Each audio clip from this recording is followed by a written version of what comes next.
नमस्कार। आप लोगों में बहुत से लोगों ने हमसे ये सवाल किया है कि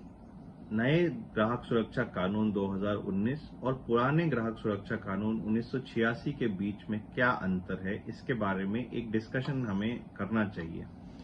तो आज हम इसी अंतर को डिस्कस करेंगे। हमें ये याद रखना होगा कि 1986 में भारत लाइसेंस राज के अंदर था और लिबरलाइजेशन और ग्लोबलाइजेशन की जो बात हम आज देखते हैं और भारत के बाजारों को जो हम एक फ्री मार्केट के रूप में देखते हैं, वो स्थिति उस समय नहीं थी। ऑनलाइन कॉमर्स की भी कोई व्यवस्था नहीं थी। इसलिए एक बड़ी जरूरत महसूस की जा रही थी कि एक कॉम्प्रिहेंसिव कोड लाया जाए जिसमें ये सारी चीजें इंक्लूड हों और लोगों को एक हर तरह से मजबूत ग्राहक सुरक्षा कानून दिया जाए। और इसी के मद्देनजर ये नया कानून 20 जुलाई 2020 से इफेक्ट में आ गया है। इसका एक चैप्टर जो कंज्यूमर प्रोटेक्शन अथॉरिटी से डील करता था उसको पहले नोटिफाई नहीं किया गया था, लेकिन वो भी 24 जुलाई 2020 से नोटिफाई हो चुका है। तो आइए जानते हैं पुराने कानून और नए कानून में क्या अंतर है। जो सबसे बड़ा अंतर और जो अंतर सब लोगों को इफेक्ट करने वाला है वो है कंज्यूमर कोर्ट्स के जुरिस्डिक्शन को पूरी तरह से चेंज कर दिया गया है। पहले जैसा आप लोगों को पता है, कंज्यूमर कोर्ट्स का जुरिस्डिक्शन 20 लाख तक के क्लेम के लिए डिस्ट्रिक्ट कंज्यूमर फोरम,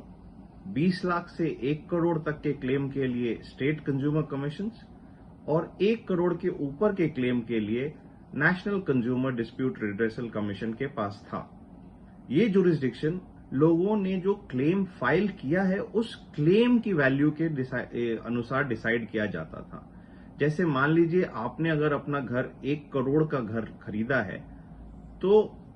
आप अगर 1 करोड़ के घर का पोजेशन मांग रहे हैं तो वो क्लेम की वैल्यू के हिसाब से ये डिटरमाइन होगा कि आप कौन से कंज्यूमर कोर्ट में अपना कंप्लेंट फाइल करेंगे। लेकिन जो नया कानून आया है इसमें क्लेम की वैल्यू नहीं बल्कि जो आपने पैसा पे किया हुआ है उसके हिसाब से जुरिस्डिक्शन डिटरमाइन किया जा रहा है। तो अगर अब आप 1 करोड़ या 1.5 करोड़ का घर खरीदते हैं लेकिन आपने उसके लिए अभी तक सिर्फ 30 लाख रुपए ही दिए हैं, तो आपको डिस्ट्रिक्ट कंज्यूमर फोरम में जाना पड़ेगा, जबकि पहले आप नेशनल कमीशन जा सकते थे। तो ये एक बहुत बड़ा अंतर नए कानून के द्वारा लाया गया है। अब जो लिमिटेशन या जुरिस्डिक्शन डिटरमाइन की गई है उसके हिसाब से 1 करोड़ रुपए तक डिस्ट्रिक्ट फोरम, 1 करोड़ से 10 करोड़ तक स्टेट कंज्यूमर कमीशंस और 10 करोड़ के ऊपर नेशनल कमीशन में आप जा सकते हैं। ये रूल्स अभी भी नोटिफाई होने बाकी हैं और जब रूल्स नोटिफाई हो जाएंगे तो हमें पता चलेगा कि पेंडिंग जो केसेस हैं वो ट्रांसफर हो रहे हैं, किस स्टेज पे ट्रांसफर हो रहे हैं और कब तक ये ट्रांसफर पूरी प्रक्रिया हो जाएगी। तो उसके लिए आपको थोड़ा इंतजार करना पड़ेगा। इसके अलावा जो बड़े महत्वपूर्ण अंतर इन दोनों कानूनों के बीच में लाए गए हैं उसमें सबसे पहला जो है वो ये है कि बहुत सारे नए डेफिनेशन नए कानून के अंदर हैं, जैसे online telemarketing, e marketing, e commerce, unfair contracts, design, product liability, mediation, इन सबको पहली बार नए कानून के अंदर लाया गया है।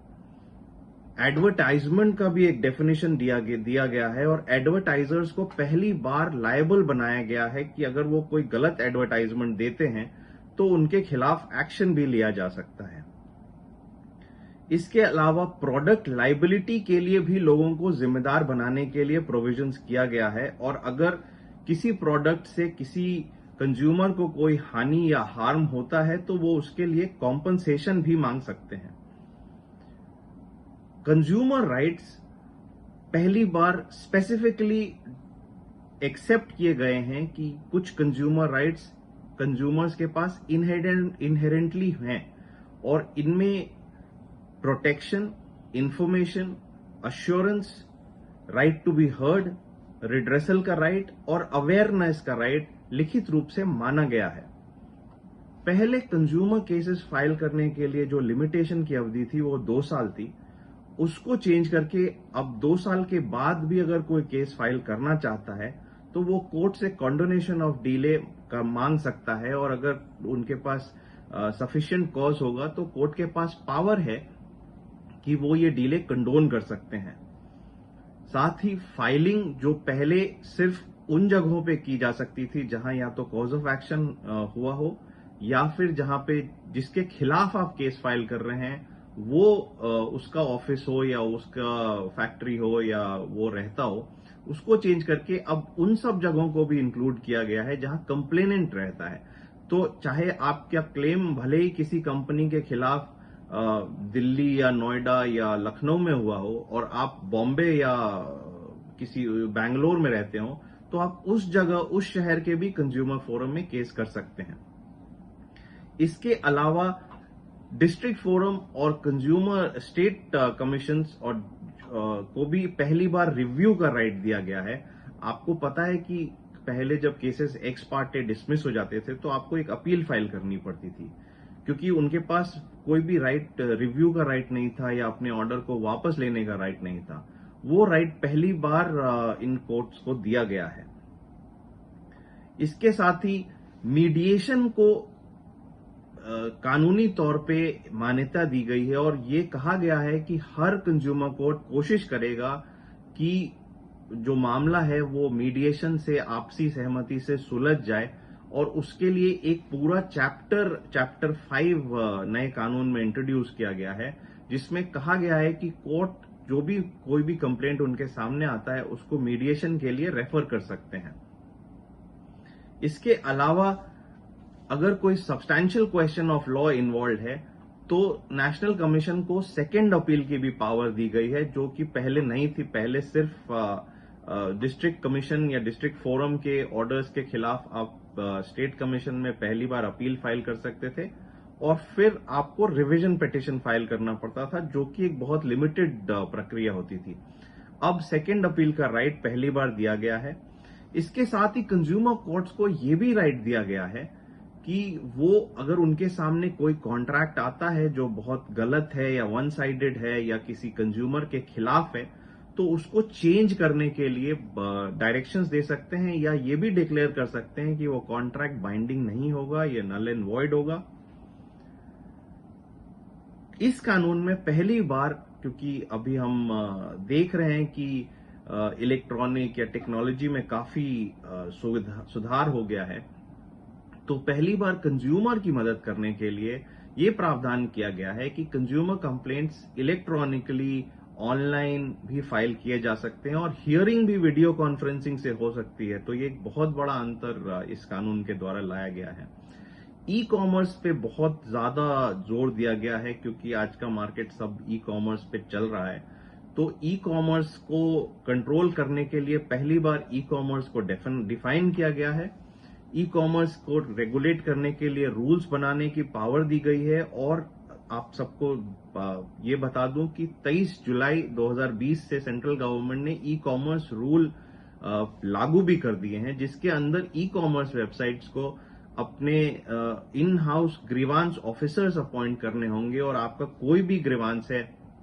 इन सारी ई कॉमर्स साइट से, तो आप उस ग्रीवांस ऑफिसर के सामने अपना कंप्लेंट फाइल कर सकते हैं। इसके अलावा कुछ और जो डिफरेंसेस हैं, उसमें सबसे बड़ा डिफरेंस ये है कि पहली बार इस कानून के अंदर एक कंज्यूमर प्रोटेक्शन अथॉरिटी की व्यवस्था की गई है, जो कि चैप्टर 3 में है, और जिसको भी 24 जुलाई से नोटिफाई कर दिया गया है, जिसमें इस अथॉरिटी के पास ये राइट होगा कि वो कंज्यूमर कंप्लेंट को मिलते ही उस पर एक्शन ले सकता है, इन्वेस्टिगेशन लॉन्च कर सकता है, कंज्यूमर कोर्ट्स के सामने पार्टी बनके केसेस फाइल कर सकता है या केसेस डिफेंड कर सकता है, और कोई भी जो order central consumer protection authority का पास किया जाएगा उसके खिलाफ जो अपील है वो सिर्फ नेशनल कमीशन में की जा सकती है। तो ये कुछ अंतर है महत्वपूर्ण जो नए कानून के अंदर लाए गए हैं। अभी भी ये इंतजार है कि इन सबको कैसे लागू किया जाएगा, इसके लिए रूल्स बनेंगे। वो जैसे भी रूल्स आते हैं हम आपके सामने फिर आएंगे, और ये रूल्स में क्या नए प्रावधान लाए गए हैं उसको हम डिस्कस करेंगे। धन्यवाद, नमस्कार।